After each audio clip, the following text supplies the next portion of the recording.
کسی بھی صحابی کا ذکر سنی کی علامت ہے. اگر وہ 4 خلفاء کو مان کر کسی پہ چڑھ جائے، کیونکہ 4 کو مانتے کچھ کسی پہ چڑھتے نہیں، ہم تو سنی، ہم تو خلفاء کو مانتے ہیں. ہمارے علماء لکھتے ہیں 4 خلفاء، سیدنا صدیق اکبر، اور سے سنو، سیدنا صدیق اکبر، فاروق اعظم. جس کو سننا ہے وہ تو ابھی میرا کلپ لائیو دیکھ رہا ہوگا، لیکن آپ جو عقیدہ سیکھ رہے ہیں تو آپ اس بات کو سمجھیں.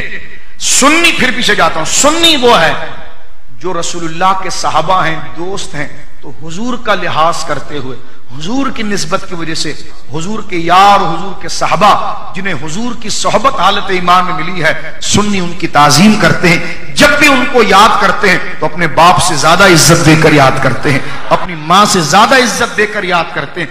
کوئی بھی صحابی ہو، لفظ مل کر کہیں، کوئی بھی، یہ لفظ سمجھنے میں کیا کہہ رہا، کوئی بھی صحابی ہو، اگر ایک شخص 4 خلفاء کو ٹھیک طریقے سے مانے، حضرت ابو بکر صدیق ہی کو بڑا سمجھے. ایک بندہ ہم سے کہے کہ میں صدیق اکبر ہی کو بڑا سمجھتا ہوں، توجہ ہے.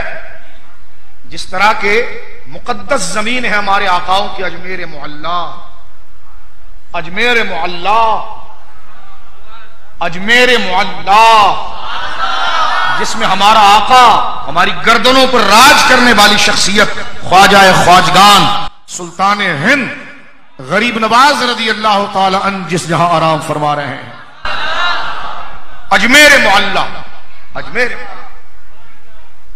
اجمیر معلا میں ایک بندہ بیٹھا ہوا ہے، اس سے کسی نے فوراً جب ہم نے اس کی گردن پر پاؤں رکھا، بیٹھا پاکیزہ جگہ پر بیٹھا، تو گلاب کے ساتھ کانٹے اگاتے ہیں نا، گلاب کے ساتھ کانٹے، تو کانٹے کی برائی سے گلاب کی نفی نہیں ہوتی. ہم الحمدللہ جدی پشتی چشتی ہیں، غریب نواز کے در کے کتوں کے کتے ہیں، ہم غلاموں کے غلام ہیں. غریب نواز خواجہ من، قبلہ من، دین من، ایمان من. توجہ ہے آپ کی. میں اس سے کسی نے پوچھا کہ آپ حضرت ابو بکر صدیق کی نیاز دلاتے؟ کہ دلاتے لیکن فلاں کو نہیں مانتے. تو سن لے جاہل، سرور چشتی ہوں. میں نے کہا تو وہ کمینہ آدمی ہے کہ ہندوستان کی عورتیں آتی اپنی فلموں کو کامیاب بنانے کے لیے اس کے جیب میں نوٹ گھسیڑتی ہے، اور یہ ظالم اس قسم کے ظالم بدکار لوگ وہاں بیٹھے ہیں جو پکڑ کر حضرت خواجہ کے مقدس بارگاہ میں لے جا کر ان کے سروں پر چادر ڈالتے ہیں کہ بابا اس کی فلم کامیاب ہو جائے معاذ اللہ. تو ان کمینوں کی کلپوں سے اہل سنت کا کیا بگڑتا ہے؟ لیکن بیٹا تیرے منہ پر زناٹے دار تھپڑ مارنا بھی خواجہ کے غلام ہونے کی ذمہ داری ہے. بڈھے خبیث تفضیلی کہتا ہے میں صدیق اکبر کا عرس مناتا ہوں لیکن معاویہ کو میں پسند نہیں کرتا. تو تیرے جیسے کمینے کی اہل سنت میں ضرورت کیا ہے؟ اہل سنت کا عقیدہ تم جیسے جاہل پیروں کا نہیں. ہمارے علماء نے لکھا کہ کسی بھی صحابی، پھر میں دوبارہ گھوم کر آ رہا ہوں، کسی بھی صحابی کا ذکر، سنی وہ ہے جو کسی بھی صحابی کا ذکر کرے گا تو بھلائی کے ساتھ کرے گا. آگے سنیے، اگر ایک آدمی یہ کہے کہ میں ابو بکر صدیق کو بھی مانتا ہوں، حضرت عمر کو بھی مانتا ہوں، حضرت عثمان کو بھی مانتا ہوں، حضرت علی کو بھی مانتا ہوں رضی اللہ عنہم اجمعین، اور ترتیب کے ساتھ مانتا ہوں، لیکن میں فلاں صحابی کو نہیں مانتا، تو وہ رافضی گندا ہے، سنی نہیں ہے. پرلے درجے کا بدبودار شیعہ ہے. کہنے میں نے ابو بکر کو مانو، نہ ہر صحابی کا ادب کرنا ہے.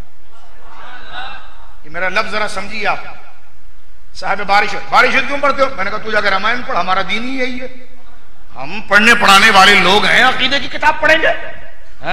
کوئی ہندو ایکٹر آ کر تیری جیب میں نوٹ ڈالے تو اس کے سر پہ ہی پکڑ، کہتا میں تو سکھوں کے سر پہ ہی پگڑی باندھتا ہوں. تو میں نے کہا یہ تیری پگڑی کی عزت ہے؟ کہتا میں تو ہندوؤں کے سر پر بھی باندھتا ہوں. تو میں نے کہا یہ تیری طریقت ہے؟